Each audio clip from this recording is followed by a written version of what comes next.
सरस्वती च जमुना गोदावरी नर्मदा कावेरी सरजू महेंद्र तनया चर्मान्नती रेणुका क्षिप्रा वेदमती महासूर नदी चित्रोत्पला गंडकी पुण्या पुण्यजले समुद्र सरितं कुर्वन्तु ते मंगलं कुर्वन्तु ते मंगलं। नमस्कार आज्ञा, आपण पुरी श्रीक्षेत्र धाम महोदय आळतीर मुख्य पंडित श्री जयनारायण महापात्र महोदय, आपण को वास्तव प्रार्थना को अनेक अनेक स्वागत। आपण कटक आसी महानदी आळती जोग देइछन्ति, सेठी मध्य अन्य पंडित मानकर स्वरु निर्गत कर्पूर गौरम करुणावतार संसार सारं भुजगेन्द्र हारं सदा वसंतं हृदयारविंदे भवं भवानी सहितं नमामि।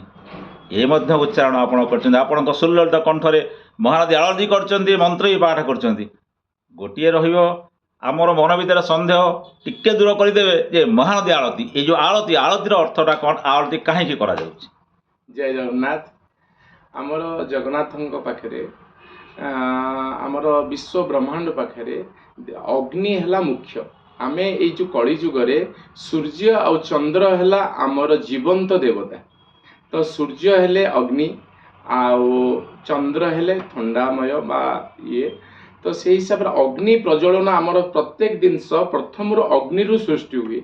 जेकोसी जिनस आम कार्य करा जाए, आम होम करूँ यज्ञ करूँ, जहाँ भी सब आमर पूर्व पुरुषर जहाँ भी आमर जिनस नूतन भाव आरंभ है सेटा अग्नि देहरु सृष्टि करा जाए।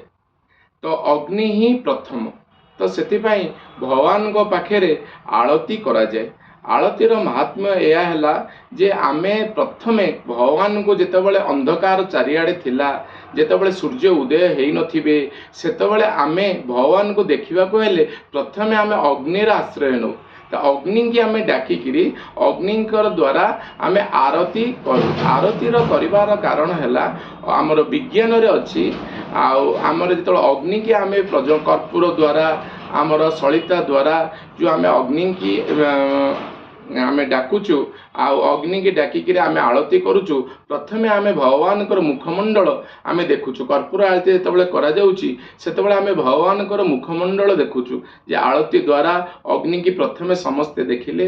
अग्नि प्रथमे आसिले, अग्नि द्वारा आमे भगवान को सब चतुर्पार्श्व देखिले। तापर बड़ आळती करिकिरी आमे चतुर्पार्श्व देखिले। देखि सारा पर भगवान राति रे जितेबाला शयन करचंदी किछि कीट पतंग किछि असुविधा हेइनी तो भगवान श्रीमुख ठीक अच्छी, तो भगवान श्रीअंग ठीक अच्छी। तो सेतिपाई आमे अग्नि की आनिकिरी अग्नि की आह्वान करिकिरी तांकर संस्कार करिकिरी तामे अग्नि की आमे आळती को हिसाब रे आमे भगवान को देखिलु। धीरे धीरे ये आळती जेतेबेले सबु जगार जानिले तो समस्ते आग आलोक को आनिबा पई प्रथमे सूर्य आसीबा पूर्वरु मर्त्यमंडल सूर्य को आमे देखिबा पूर्वरु आमे आळती द्वारा अग्नि की आह्वान करी अग्नि की संस्कार करी आमे भगवान को डाकुचु जे भगवान आपण आसंतु, आपण जदि शयन करिसंती आपण शयन उठंतु आउ आम मान को आशीर्वाद दियंतु। आपण मानकर नित्यकर्म हो, आम माने आपनकर सेवा करिवो। आपण मानकर एई सब हिसाब करी आमे आळती फास्ट आमे करू। एमती धीरे धीरे आमे चतुर्दिगरे सब आडे आळती आरंभ हैला। आळती जेतेबेले आरंभ हैला प्रथमे आमर जेतेबेले आमे मंदिरर द्वार फिटा करूँ, तापर मंदिर द्वार फिटा कर सारा पर जगन्नाथंकर हो बा सब देवादेवींकर आळती प्रथमे हुए। ताको मंगल आळती कह जाए, कारण यही आळती द्वारा संसार मंगल हुए, से मंगल आळती ताको कह जाए। तापर आमर सारा पृथ्वी रे तीन भाग है जल। तो नदी माने जो अच्छी नदी माने अच्छी समुद्र माने अच्छी जेते सब नदी नाल पर्वत चारि चतुर्दिगरे स्थल भाग है गोटे भाग, तीन भाग है जल। तो सबु नदी माने जड़े जड़े देवी। तो से आमे गंगा को लेकिरी सबु देवादेवी सबु ये को लेकिन आमे सबु देवी मानन को नदीर स्वरूप देइछु। तो से भी आळती करा तांकर देहरु तांकर भी सब प्रकार ଠିକ୍ ଭାବରେ ସବୁ ତାଙ୍କର ନଦୀକି ଅପରିଷ୍କାର କରାଯିବ ନାହିଁ, ନଦୀକି କେମିତି ସୁରକ୍ଷା ଦିଆଯିବ।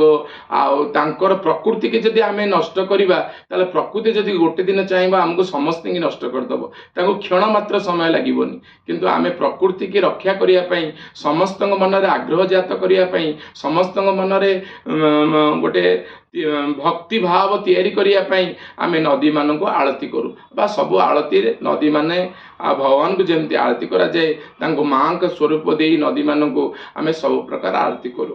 ଆଜି ଗତକାଲି ହେଇଥିଲା ପୂର୍ଣ୍ଣିମା, ରାସ ପୂର୍ଣ୍ଣିମା, କାର୍ତ୍ତିକ ମହାପୂର୍ଣ୍ଣିମା। କାର୍ତ୍ତିକ ମାସ ହେଲା ଗୋଟେ ବ୍ରତର ମାସ। ତ ସେଇ ଇଏରେ ମୁଁ କଟକ ଆସିଥିଲି, ମହାନଦୀଙ୍କ ପାଖରେ ଆସି ଆଳତି ଗ୍ରହଣ କରିଥିଲି। ଏଠି ଆସି ଆଳତି କରିଥିଲି, ସବୁ ବ୍ରାହ୍ମଣ ମାନେ ଏଠି ଥିଲେ, ବହୁତ ଲୋକ ବି ଥିଲେ, ମହାନଦୀଙ୍କର ଆଳତି କରିଥିଲି। ଆଉ ସମସ୍ତଙ୍କୁ ମୁଁ ଜଣେଇଥିଲି ଯେ ଏଇଠାର ମହାନଦୀଙ୍କର କେମିତି ସୁରକ୍ଷା ହଉ, ଆଉ ସୁରକ୍ଷା ହେଇସାରିଲା ପରେ ଯେମିତି ସମସ୍ତଙ୍କୁ ଆଶୀର୍ବାଦ ମିଳିବ। ମୁଁ ଯାଇ ଜଗନ୍ନାଥଙ୍କ ପାଖରେ ପ୍ରାର୍ଥନା କରିବି କି ସମସ୍ତଙ୍କର ମଙ୍ଗଳ ହଉ। ତ ସେଥିପାଇଁ ମୁଁ ଆସି ଜଗନ୍ନାଥଙ୍କ ମହାନଦୀ, କଟକର ମହାନଦୀ କୂଳରେ ଆସି ମହାପ୍ରଭୁଙ୍କର ମହାନଦୀଙ୍କର ଆଳତି କରିଥିଲି। ଆଉ ସଂସାରର କେମିତି ସୁଖ ହେବ, ସଂସାରର କେମିତି ସବୁ ପ୍ରକାର ଇଏ ହେବ, ପ୍ରକୃତି କେମିତି ବଞ୍ଚିବ, ପ୍ରକୃତି ନଷ୍ଟ ହେଉଛି ତାକୁ କେମିତି ବଞ୍ଚେଇବା, ସମସ୍ତଙ୍କର ହେଇକିରି ସମସ୍ତଙ୍କ ସହଯୋଗ ହେଇ ଆମେ କେମିତି ସବୁ ପ୍ରକାର ଜିନିଷକୁ ରକ୍ଷା କରିବା। ପ୍ରଥମ ଆମର ଲକ୍ଷ୍ୟ ହେଲା ପ୍ରକୃତିକି ରକ୍ଷା କରିବା। ଆମେ ଧୀରେ ଧୀରେ ପାଶ୍ଚାତ୍ୟ ସଭ୍ୟତାକୁ ଆମେ ଆଗରେ ରଖି ଆମେ ସବୁ ପ୍ରକୃତିକି ନଷ୍ଟ କରୁଛୁ। ପ୍ରକୃତି କୌଣସି ପ୍ରକାର ଭାବେ ଆମେ ପ୍ରକୃତି ସହିତ ଖେଳୁଛୁ। ସେଥିପାଇଁ ପ୍ରକୃତି ଯେତେବେଳେ ଆମ ସହିତ ଖେଳିବ ଆମର ସବୁ ଧ୍ୱଂସ ହେଇଯିବ, ପୃଥିବୀ ଧ୍ୱଂସ ହେଇଯିବ, କିଛି ଆଉ ଆଳତୀର ପ୍ରଥମ ଯେଉଁ ଜିନିଷଟି ଆପଣ ପଚାରିଥିଲେ, ଆଳତୀର କାମ ହେଲା ସଂସାର ମଙ୍ଗଳ କରିବା। ଆମେ ଅଗ୍ନିକି ପ୍ରଥମେ ପ୍ରଜ୍ୱଳନ କରିବା, ଅଗ୍ନିକି ଆବାହନ କରିବା, ଅଗ୍ନିକି ଜଣେଇବା ଯେ ସ୍ୱୟଂ ଅଗ୍ନି ହିଁ ସତ୍ୟ। ଆଉ ଆମେ ଜନ୍ମ ହେଉଛୁ ଗୋଟେ ଅଗ୍ନିରେ, ଆମେ ମରଣ ଜୀବନ ଯାଉଛି ବି ଗୋଟେ ଅଗ୍ନିରେ। ସେ ସବୁଥିରେ ହିଁ ଆମର ଅଗ୍ନିର ଦରକାର। ଆଉ ଆମ ଖାଦ୍ୟ ବି ଇଏ ହେଉଛି ଅଗ୍ନିରେ, ସବୁ ପ୍ରକାର ଜିନିଷ ଅଗ୍ନି ହିଁ ମୁଖ୍ୟ। ତ ଅଗ୍ନିକି ଆମେ ସବୁ ଆଗୁଆ କରିବା ପାଇଁ ଆମେ ଆଳତି ଆଉ ଭଗବାନଙ୍କର ଇଏ ଆଶୀର୍ବାଦ ପାଇବା ପାଇଁ ଆଳତି କରାଯାଏ, ସଂସାରର ମଙ୍ଗଳ ହେବା ପାଇଁ ଆଳତି କରାଯାଏ। ଆଳତୀରେ ବହୁତ ଜିନିଷ ନଷ୍ଟ, ମାନେ ଖରାପ ଜିନିଷ ଗୁଡ଼ାକ ନଷ୍ଟ ହୋଇଯାଏ, ଭଲ ଜିନିଷ ତା ଦେହରେ ପଜିଟିଭ୍ ଏନର୍ଜି ଆସେ। ଆଉ ଏଇସବୁ ଆଳତୀର ଏଇ ହେଲା ବିଜ୍ଞାନ ଆଉ ତମର ଧାର୍ମିକ ସବୁ ପ୍ରକାରକୁ ମିଶେଇକିରି ମୁଁ ଆପଣଙ୍କୁ ଜଣେଇଲି। ତ ସେଥିପାଇଁ ଆମେ ଶୀଘ୍ର ଭଗବାନଙ୍କ ପାଖରେ ପ୍ରାତଃ କାଳରୁ ଉଠି, ବ୍ରହ୍ମ ମୁହୂର୍ତ୍ତରେ ଉଠି ଭଗବାନଙ୍କର ଆଳତି ଇତ୍ୟାଦି କରି ଆମେ ଅଗ୍ନିକି ସମ୍ମାନ ଦେଇ, ନଦୀମାନଙ୍କୁ ସମ୍ମାନ ଦେଇ, ପ୍ରକୃତିକି ସମ୍ମାନ ଦେଇ ଆମେ ଜୀବନଯାପନ କରିବା।